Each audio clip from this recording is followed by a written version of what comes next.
자, 이번 시간 우리는 유자소전에 대해서 한번 해봅시다. 제목 유자소전, 이게 도대체 무슨 뜻일까? 일단 선생님이 가볍게 보면 여기서 일단 유자에서 자를 수 있을 것 같아서 유자는 주인공인 유재필입니다. 유재필의 소전. 뭐 소는 그렇다 치더라도 이 전이 중요해. 이거 한자에서 보면 우리가 고전 소설에서 홍길동전, 흥부전 이런 얘기 하잖아. 한 인물에 얽힌 이야기란 뜻이야. 그래서 결국 이 글은 유자라는, 즉 유재필이라는 인물에 관련된 이야기다 이런 뜻입니다. 그래서 우리가 왼쪽에 작품 선정 이유를 보면요. 유자소전은 전의 형식을 차용, 빌렸다. 그래서 인물에, 여기서 인물은 유재필이겠지. 그래서 유재필의 가치관과 태도를 제시했다. 다시 한번 얘기하지만 우리가 이제 옛날 전통소설에서 흥부전, 홍길동전, 그 다음에 우리 뭐 위인전도 이순신전 이런 거 하면 그 인물의 가치관과 태도가 나오지. 그 다음에 판소리에서 볼 수 있는 해학적이고 풍자적인 표현이 사용된다. 그래서 선생님이 표현상 특징을 굳이 적자면 전의 형식을 차용하여 인물의 가치관과 태도를 드러냈다.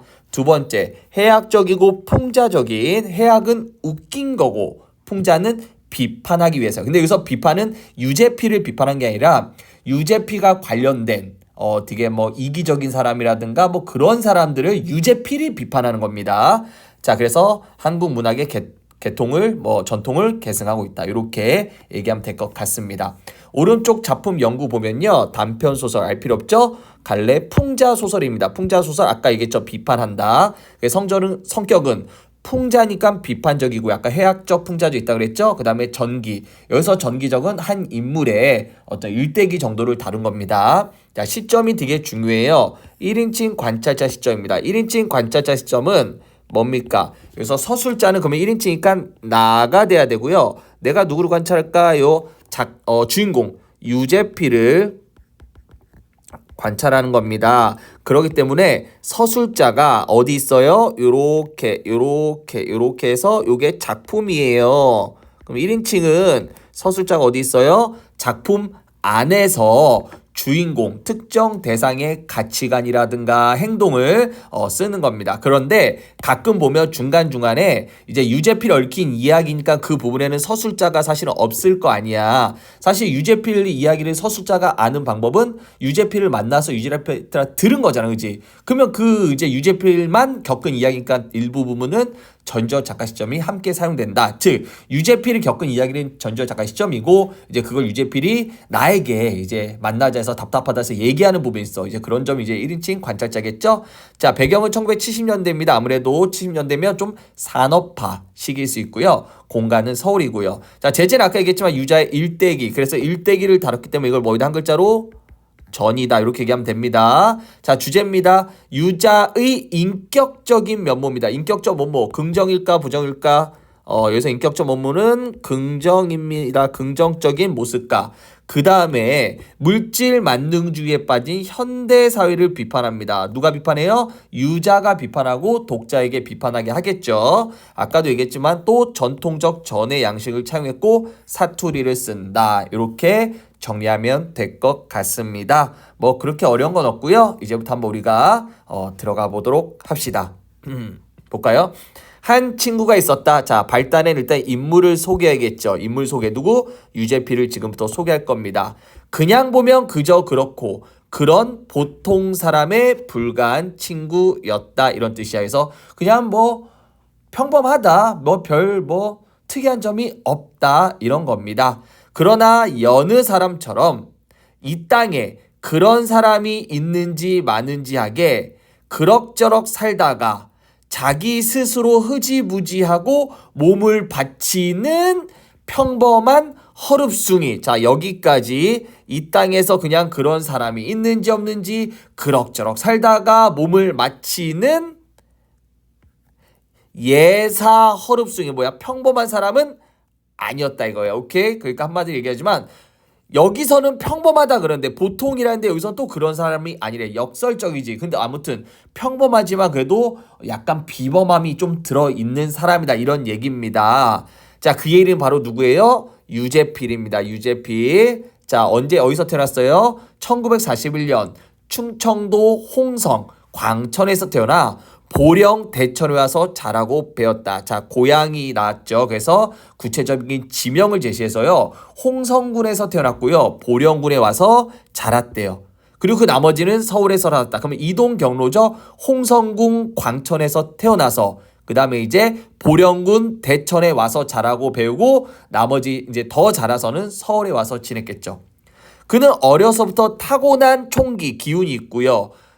숙기로 총기와 숙기로 또래에서 별중맞고 좀 특이하고 무리에서도 두드러졌대. 뭐라고요? 어렸을 때부터 좀 남들과 달랐다 이런 얘기죠. 그리고 비색한 가운과 자, 비색 뭡니까? 적혀있죠? 운수가 꽉 막힌 가운. 그러니까 집안의 운이 별로 안 좋았고 그로 인해 불우한 환경 속에서도 여러모로 일찍이 터득했다는 얘기는 일찍이 성숙했다로 쓰면 될 거야. 성숙하고 오케이. 앞서 나아감에 따라 이것도 앞서 나가다도 성숙한 거지 다른 사람보다 좀 더 이렇게 성장 과정이 빨랐다는 얘기겠지. 그래서 어린 시절에는 매우 다른 사람에 비해 숙성 거꾸로 이거 무슨 고기도 아니고 그지? 성숙하고 청년 시절에는 다른 사람에 비해 좀 더 노련하고 장년 시절에는 다른 사람에 비해 좀 늙은이 같았다 이거야. 그죠? 무릇 이것이 그가 보통 사람 가운데서도 뭐다? 항상 깨어있는 삶을 살게 된 바탕이다. 이렇게 남들보다 한 발짝 더 성숙을 빨리 함으로 인해 남들보다 항상 깨어있는 삶을 살게 되었다. 이런 얘기입니다. 괜찮습니까? 그래서 여기까지 유자의 삶과 그에 대한 평가입니다. 평가가 뭐다? 남들보다 깨어있는 삶이다. 그래서 이거는 서술자가 유자에 대한 평가죠. 유자에 대한 평가입니다. 남들보다 어떻다? 깨어있는 삶을 살게 된다. 이런 얘기입니다. 다시 정리하면 유자속이라는데 보통의 친구지만 평범하진 않다. 이런 얘기고요.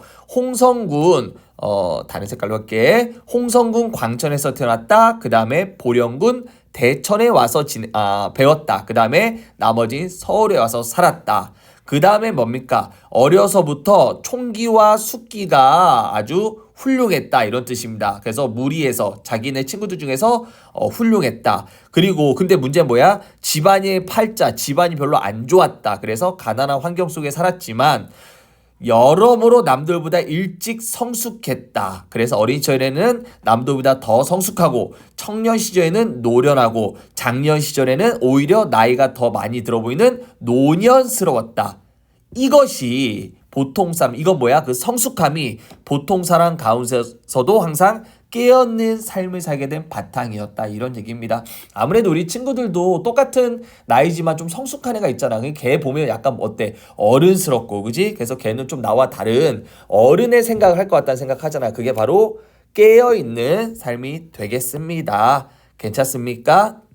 그의 생애는 풀밭에서 뚜렷하고 쑥밭에서 우뚝했다. 자, 풀밭과 쑥밭에서 우뚝 섰다. 이거 뭐야? 풀밭에서 뚜렷하고 쑥밭에 우뚝했다면 풀밭과 쑥밭은 일반적 사람들이야. 그러니까 그의 삶은 뭐했다? 일반적 사람들 사이에서 어땠다? 뚜렷하고 우뚝했다. 아주 돋보였다. 이런 뜻입니다. 이해되십니까? 그의 삶은 뭐라고요?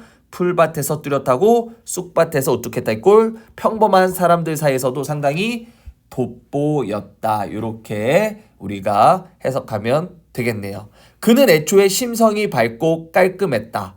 매사에 깊이 생각하고 침착했고 성품이 곧고 굳은 거고 몸소 겪은 바 같이 힘써 널리 보고 애써 널리 들은 것을 더하여 스스로의 줏대와 지금까지 이루었던 자기 스스로의 주견, 자기의 주장과 의견으로 갈피 있는 태도를, 갈피 뭡니까? 다른 사람과 다른 태도를 흐트리지 않고 아주 꼿꼿하게 자기의 생각과 주장을 지키고 주장하며 지냈다. 이런 얘기입니다. 그래서 유자의 성품은 어떻다는 얘기야? 우리가 정리하면 뭡니까?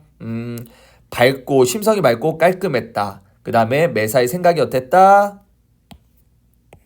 생각이 깊었다. 그리고 침착했다. 그 다음 성품이 곧았다. 그 다음에 널리 보고 애쓴 것을 더하여 스스로 갖춰진 줏대와 이루어진 주견으로 갈피 있는 태도를 살았다. 이렇게 정리하면 될 것 같아요. 그래서 계속 유자에 대해서 긍정적인 지금 글을 쓰고 있죠. 그러므로 주변머리가 없이 기대거나 자 여기 동그라미 1번 칠게요.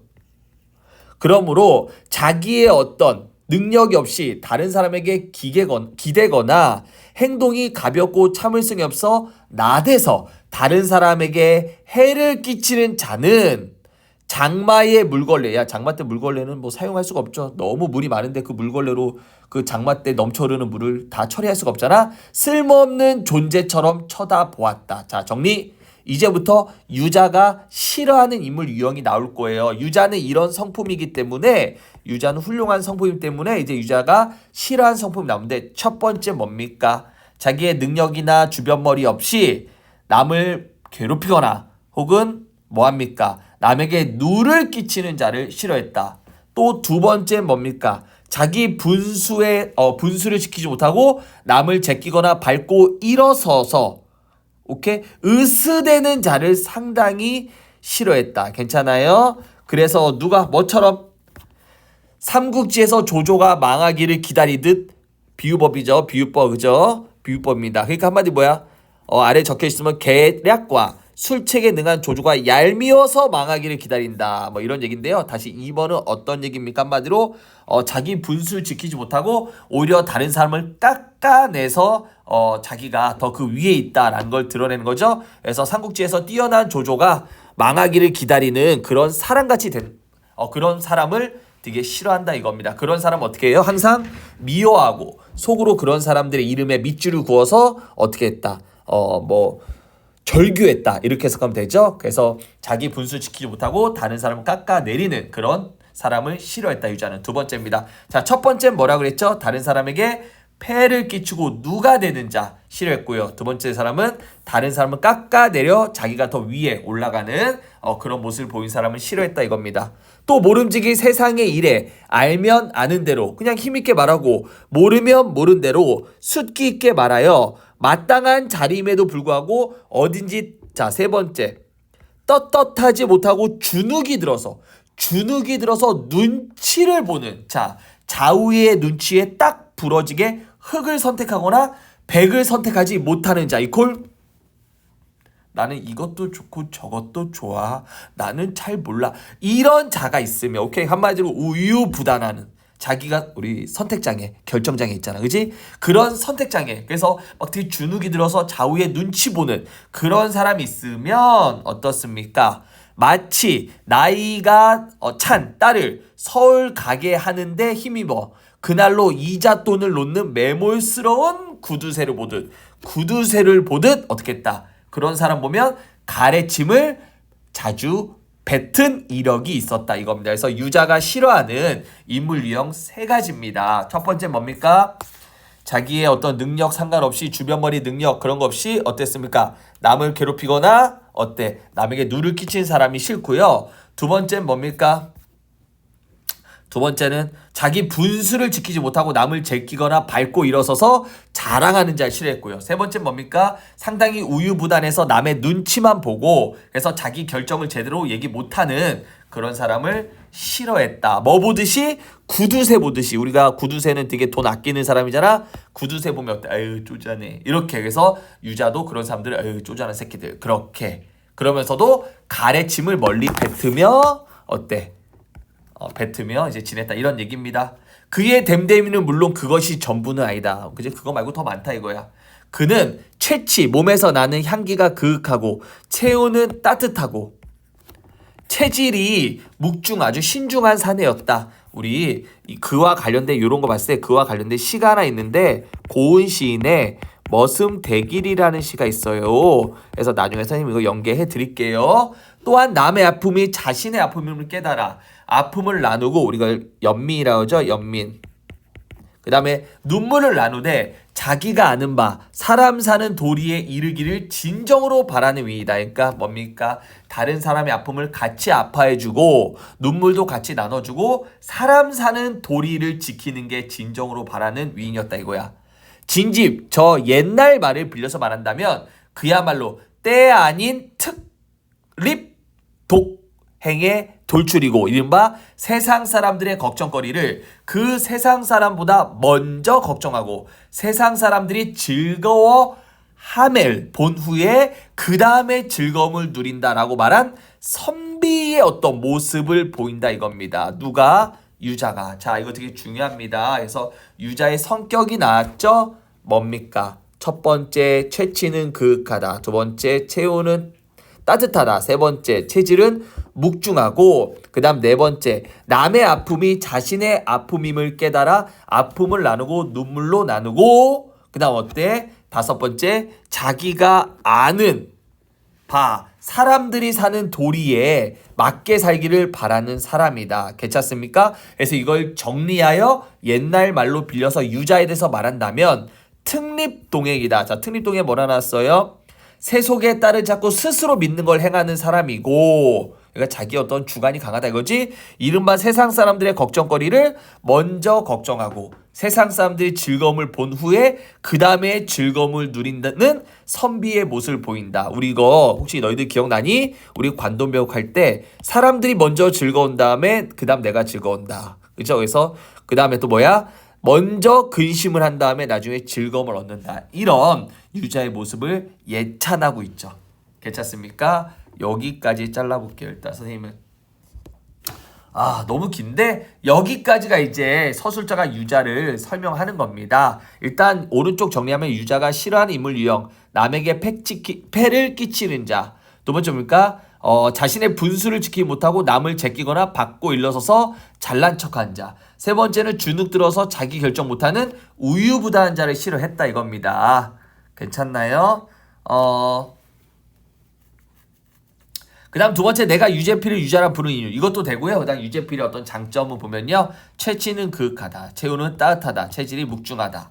남의 아픔이 자신의 아픔임을 깨달아 함께 연민 나눈다. 사람의 도리를 행하고자 한다. 이거 우리가 뭐라 그랬어요? 특립 독행. 그 다음에 선비의 본보기를 보인다. 그래서 그는 유자였다. 이러면 존경과 공경의 서술자가 유자를 존경하는 모습을 보이고 있습니다. 자, 그리고 이제 어느 날 유자가 전화 왔어. 이강감? 나 유가요? 그럼 여기서 서술자가 이희란 얘기죠. 그가 내게 전화를 할 때마다 매번 거르지 않는 첫마디였다. 그렇지만 유가는 이미 다른 사람을 이르는 말이었다. 그는 유가가 아니라 유자다. 이렇게 해서 유제피를 부를 때는 유가라지 않고 유자라고 했다. 여기까지 전체적으로 뭡니까? 인물 설명, 그치? 인물에 대한 설명이었죠. 자, 이제 중략 줄거리 가보도록 하겠습니다. 가볼까요? 자, 유자는 특유의 부침성과 눈썰무로 학교의 명물로 이름 날린다. 중학교 졸업 후 선거운동, 벌써 중학교 졸업하자마자 국회의원 비서관을 지내다가 군대 입등했는데 이병열차 안에서 당사주책, 사주 전보는 책을 읽은 덕분에 군대 입대에서도 도사라는 별명을 얻고 편하게 지낸다. 제대 후 유자는 택시 운전하다가 재벌 총수의 운전사가 된다. 자, 이제 이게 포인트야. 그래서 이제 두 번째 이제 이야기는 재벌 총수의 운전사인 유자가 재벌 총수에 대해서 어떤 태도를 갖는지 그거 한번 보면 정리하면 될 것 같습니다. 우리가 위에까지 뭐다? 유자가 살아온 환경들, 성격들 얘기했고요. 이제부터 뭡니까? 유자가 재벌 그룹 총수의 운전사가 되면서 어떤 일을 겪는지 한번 보도록 하겠습니다. 자, 볼까요? 1970년 내가 나 동그라미 드디어 나왔네. 몇 인칭? 1인칭. 나는 유자의 친구입니다. 내가 지금의 세종문화회관 자리에 있던 예술회관의 문인협회 사무실에서 협회 기관지를 편집하고 있을 때였다. 그러면 나의 직업 뭡니까? 작가 혹은 글 쓰는 사람이죠. 근데 어느 날 난데없이 유자가 불쑥 찾아왔다. 10년도 넘어서 오랜만에 뜻밖의 만난 거다. 10년 만에 유자가 날 찾아온 거죠. 이산의 시처럼, 이산은 김광섭 시인데 우리가 어디서 무엇이 되어 다시 만나랴 했더니 그는 재벌그룹 총수의 승용차 운전수가 되고 나는 글이라고 끄적끄적 거려봤자 누구 하나 알아주는 이가 없는 무명 작가가 돼서 다시 만난 거다. 그래서 나의 직업은 무명 작가고 그는 운전수입니다. 그가 잡지를 보고 우연히 나를 알아봐. 자, 퀴즈.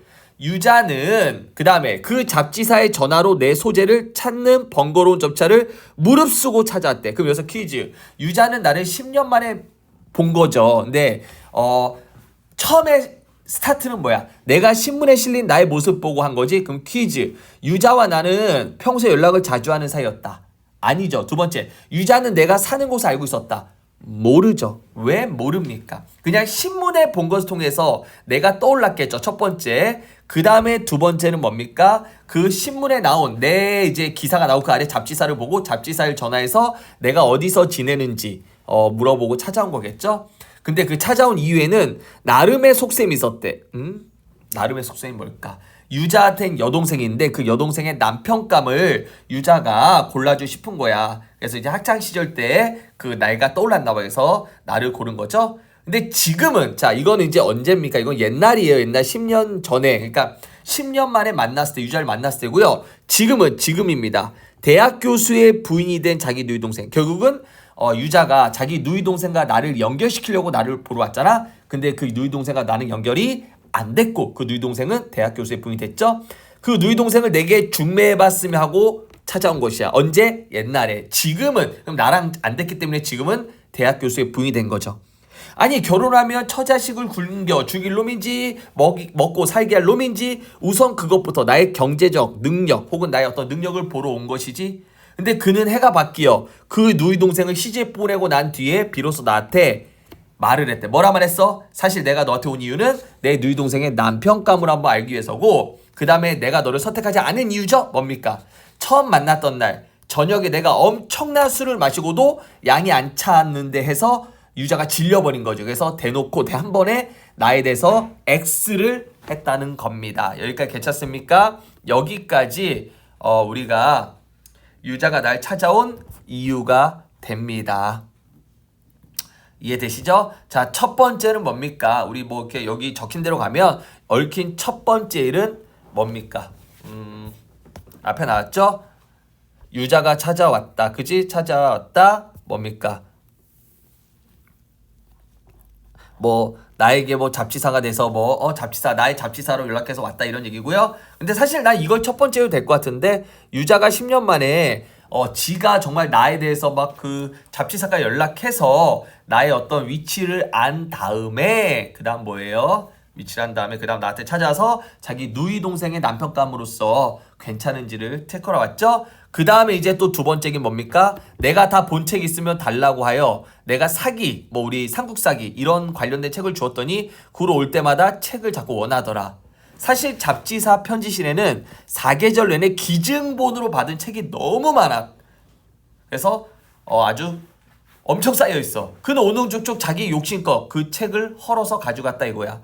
거의 17년 동안 17년 동안 밥상머리에서도 책을 놓지 않았던 그의 열정적인 독서 생활이야말로 실은 그렇게 출발한 것이다. 그럼 여기서 우리가 중요한 거 유자와 내가 처음 만난 건 몇 년 만에 만났죠? 10년 만에 만났죠. 만나고 나서 유자가 내가 있는 곳에 자꾸 찾아서 책을 가져갔죠. 그리고 몇 년 동안? 17년 동안 이거죠. 괜찮습니까? 그러면 오랜만에 유자와 내가 만나고 나서 몇 년이 지난 거예요? 유자 내가 만나고 나서 17년이 된 거죠. 괜찮습니까? 17년이 된 거죠. 이해되십니까? 그래서 유자가 나한테 책을 빌려가서 열심히 읽은 기간 좀 오래됐네요. 또 책 때문에 온 것도 아니래. 이제 세 번째일 것 같아요. 그죠? 책 때문에 있는 것도 아닙니다.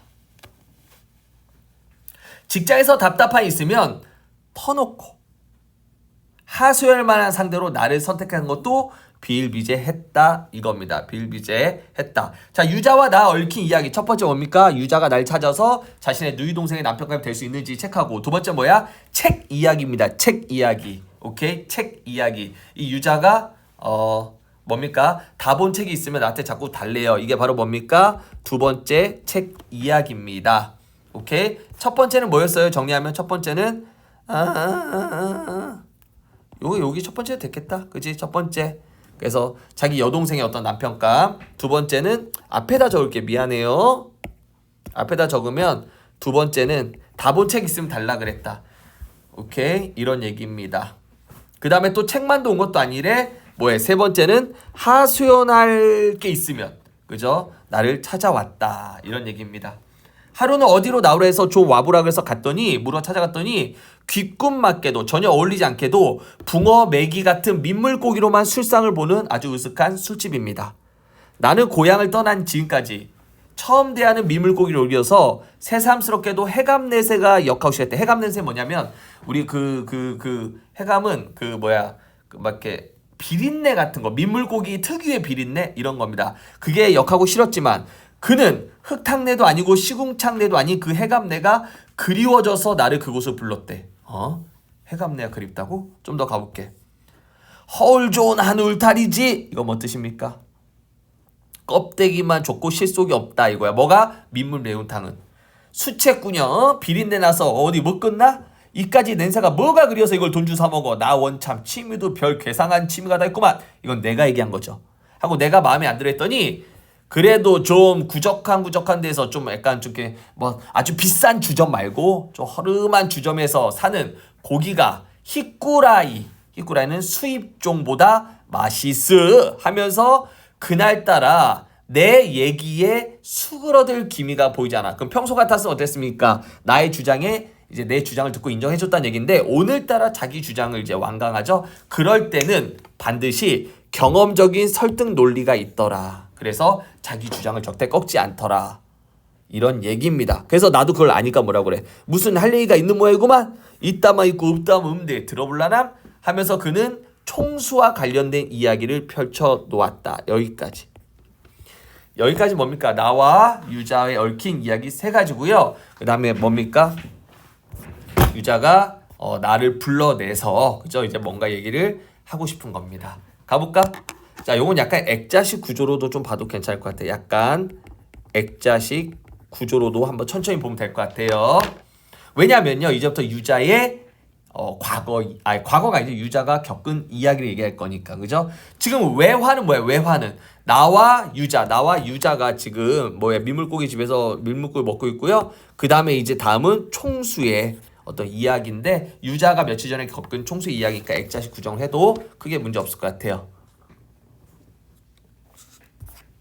야, 몇 장이 있냐? 와, 너무 많다. 갑니다. 총수의 자택에 연못이 생겼대. 며칠 전에. 뜰 안에다가 벽이고 바다고 시멘트를 두어 번 만들었으니까 시멘트로 만들었대. 연못보다는 수족관이었대. 시멘트가 굳어지자 물을 채우고 울긋불긋한 비다잉어를 총수가 풀어놨죠. 비다잉어들은 화려하고 귀티나는 맵시로 보는 사람마다 탄성을 자내게 했대. 누가 이걸 만든 거야? 우리 총수가 자기 마당에다 만든 거죠. 하지만 그는 누구야? 유자지. 처음부터 그런 고기, 그런 생선, 그런 어떤 열대어들, 빙하잉어들과 그것을 가져온 총수로 약간 흘기눈 째려봤습니다. 비행기를 타고 온 수입고기라서가 아니에요. 그러니까 그럼 여기서 이제 하나 빼. 고기 때문이 아닙니다. 그 회사 직원의 몇 사람의 월급을 다 합쳐도 못 미치는 그 고기 값 때문이래.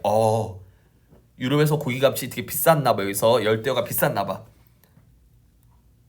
대간저 얼마짜린데 곱간디 그려? 하고 뭡니까? 내가 물어보았다. 그러니까 유자 뭐라고 그래? 마리당 80만 원치 주고 가져왔대야. 자, 그 회사 직원의 봉급 수준을 모르기 때문에 내 월급으로 계산해보니까 장마치 3년 4개월. 야, 80만 원 3년 4개월. 그만하지 작가, 그치? 웬 놈의 잉어가 사람보다 더 비싸다냐? 내가 기가 막히게 얘기했더니 보통 아닐 거요. 베터넴 벤또라든가 아니면 뭐를 틀어주면 가락대로 따라서 춤을 추고 차에 코 풀고 싶어. 차이콥스키지? 라나 틀어주면 또 그 가락대로 춤을 추고 이런 뜻이에요. 그럼 여기서 말하는 이거 두 개는 뭡니까? 말장난이죠. 베터넴 벤또, 베토벤. 그래서 언어 유희입니다. 잠깐입니다. 좌우간 곡을 틀어주는 대로 못 추는 춤이 없는 순전히 딴딴한 고기나께 물고기도 꼬랑지 흔들어서 먹고 사는 물고기가 있는 건 이번에 처음 알았구만. 여기서 말해서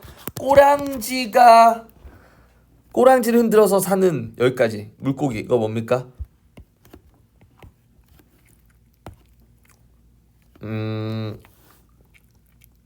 꼬랑지를 흔들어서 춤을 추며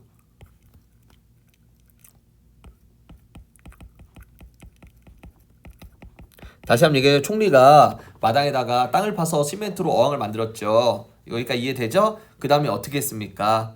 거기다가 열대어를 갖다 놨죠. 그 열대어들이 막 음악에 맞춰 춤을 춘대요. 이런 얘기죠. 근데 유자는 그런 열대어들과 그 열대어를 사온 누가? 총수가 마음에 안 들죠. 왜? 열대 가격이 너무 비싸. 차라리 그 돈 우리 직원들 주지. 이런 얘기죠. 그런데 이 비다잉어들이 어저께 새벽에 죽었대. 자고 일어나 보니까 다 죽은 거야. 총수가 깜짝 놀라서 나왔죠. 소용없어요. 어떻게 된 거야? 총수가 하고 많은 사람 중에 유자를 쳐다보며 얘기했어. 그럼 유자 입장에서 기분 나쁘잖아. 왜 날 쳐다봐? 글쎄요, 아마 밤에 감기가 걸려서 죽었나 봐요. 유자는 일부러 헛소리했대. 뭐? 물고기가 물에서 감기 걸려 죽은 것도 봤어? 이거 이젠 반박하는 거죠. 그러니까 이제 유자 볼까요? 먼저 총수는 유자가 범인이나 되는 것처럼 화풀이를 했습니다. 그래서 유자는 그게 비가 상한 거죠. 왜 나한테 그래 이거죠. 그래서 뭐랍니까? 그야 그 물고기들이 사나가 팔자와서 이런 후진국에 와서 시집와 살라니까 여러 가지로다가 힘듦이 아주 고생이 쌓여서 별로 안 좋았을 것이고, 그런데다가 부르쓰고 지루발고 가락을 트는 대로 디립다 쳐댔으니까 과로해서 몸살기도 있었을 테고, 본래 받들어 키우는 새끼, 여기서 말하는 받들어 키우는 새끼는 누구예요? 받들어 키우는 새끼는 뭡니까? 잉어를 얘기하겠죠. 일수로 다 탈이 많은 법일게. 웃기죠? 왜 웃기냐면 여기서 지금 누구?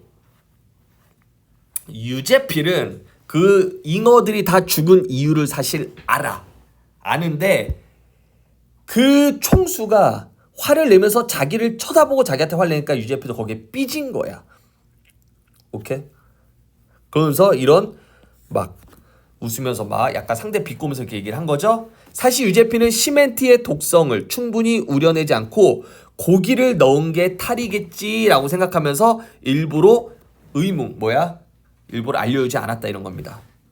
그러니까 그럼 어떻게 죽었다 그랬어? 그냥 우리나라 같이 먼 날 후진국에 와서 시집살라니까 힘들었을 것이고 별로 안 좋았을 것이고 브루스 지루박 이런 거 트는 대로 디립다 춤췄으니까 과부하, 그죠? 과로를 했을 것이다. 그래서 탈이 났을 것이다. 뭐 이런 얘기가 되겠죠. 그래서 죽었을 거다 이렇게 추측하는 건데, 핵심 뭡니까? 어항 만들 때 그걸 시멘트로 만들었기 때문에 시멘트 독성이 물에 들어가서 죽은 거죠.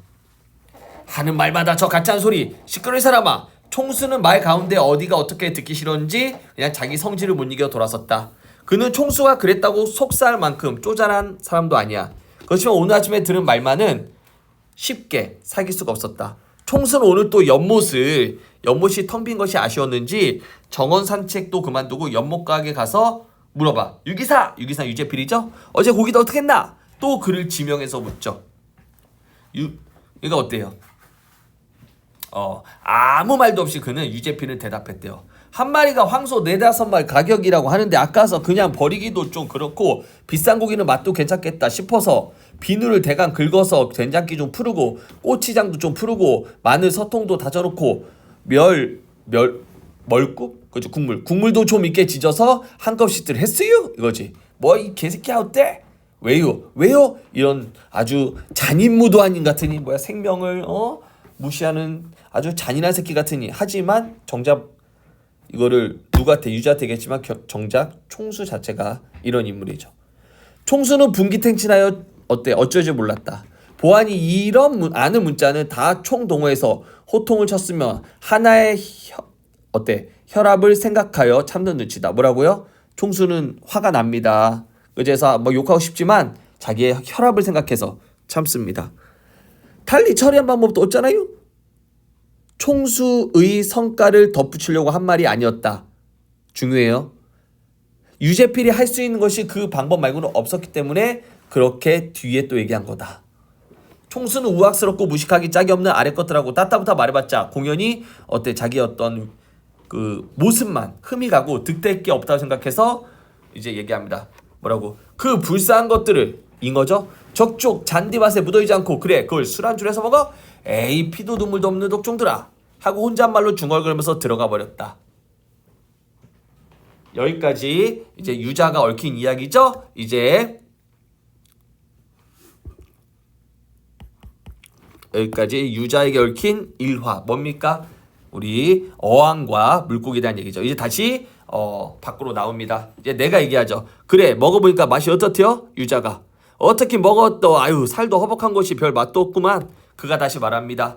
그러면서 뭐라 그래? 유자가 내가 독종이야? 이건 총수가 얘기한 거죠? 그럼 지는 말종이지.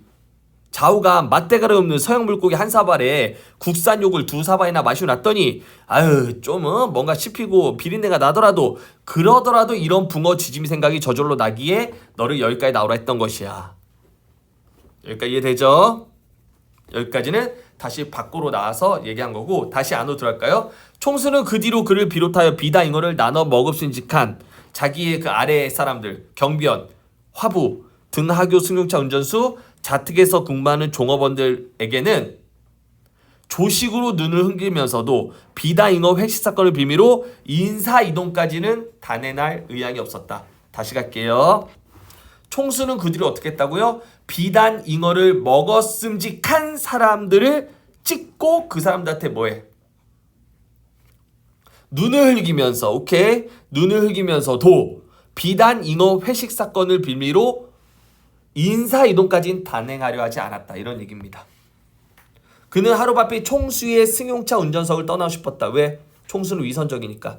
남들은 그룹 소속 운전수라고 해서 정상 같은 그 자리에 서로 못 앉아서 턱주가리 떠지게 올려보고 있지만 그는 총수가 겉모양만 그렇듯하고 보잘것없는 위선자를 비치 시작하자 그동안 그런 줄도 모르고 밤낮 모셔온 날들이 그렇게 욕됐다 이거야. 그래서 총수 나쁜 놈이다 이거지. 그런 위선자에게 이렇게 메인 몸으로 살 수밖에 없는 구차스러운 삶이 아주 불쌍했다 이겁니다. 자 여기까지 총수와의 얽힌 이야기였습니다. 자 작품에 담긴 사회문화적 가치 한번 이해해 봅시다. 자 이름 유재필 태어난 해 41년 어디서? 홍성군 광청에서. 하지만 나중에 최종적으로 어디가 살죠? 중간에 먼저 대천 맞나요? 그 바다 서해 바다 그 다음 마지막엔 서울로 올라오죠. 자 국회의원 비서관 지냈고요. 그 다음에 입대하고 제대했고요. 재벌 총수의 재벌 그룹 총수죠. 재벌 그룹 총수의 운전사로 일하게 됩니다. 서수자인 나가 유자와 총수를 바라보는 태도입니다. 나는 당연히 유자한테 우호적이겠죠. 하지만 총수한테는 비판적입니다. 사회문화적 가치입니다. 보기에 사건 전개가 돼서 인물이 보이는 태도. 총수가 비다잉어 사들인다. 비다잉어의 세복이 죽는다. 유자가 죽은 비다잉어들을 잡아먹는다. 총수 어떻습니까? 어때요? 비다잉어의 죽음에 놀라고 아쉬워하는 유자를 비롯한 직원들에게 화풀이 합니다. 그러면서 독종이라고. 유자는 어때요? 되게 능그적 총수를 비판하는 그런 모습이 드러나겠죠? 선생님 더 정리하자면 뭐예요? 자신의 신념을 지키는 인간을 존중하는 유자를 통해서 물질 만능주의에 빠진 현대사회를 비판하고 있습니다. 자신은 이거 남은 너의 평가니까 요걸 한번 평가를 한번 해보세요. 어차피 또 시험 기간에 한번 또 반복할 거니까 요 정도 천천히 완벽히 읽고 뒤에 문제 다 풀어오고요. 그 다음에 우리 그 관동별곡 다음 시간에 테스트 볼 거니까 그것까지 한번 암기해 오시길 바랍니다. 수고 많으셨어요.